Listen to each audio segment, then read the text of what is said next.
So today we're talking about solids of revolution, and basically that's when you start with a two-dimensional shape and you spin it around to create a three-dimensional shape. So like here, if we start with this red triangle and we spin it around this axis right here, then we create a cone.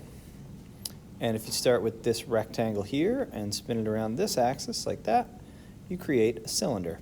And normally that's the idea. It results in a circular shape, like a cone or a cylinder or a sphere or a hemisphere, something like that. Okay, so for this first question, we're taking rectangle ABCD and revolving it around side BC. So for this first one, we're going to do it around BC. So that basically forms the middle, and what happens is this spins out like this, creating a cylinder. And with this cylinder, we can figure out the dimensions. The easy one right here is BC, the height. The height is obviously 3 centimeters.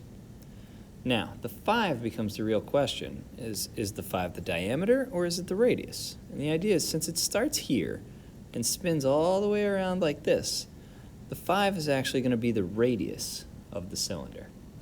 So we can label this as the radius equals 5 centimeters.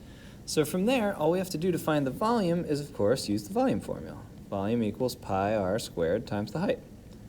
So we get pi times the radius squared times the height of 3, or to simplify things, 75 pi cubic centimeters. Now, for this next problem, we're going to revolve around side DC.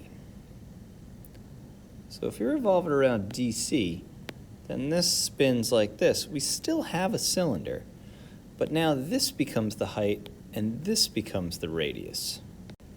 So that's our cylinder that results when we revolve around side DC. So to find the volume, it's the same formula again, pi times the radius 3 squared times the height of 5. And that gives you 45 pi cubic centimeters.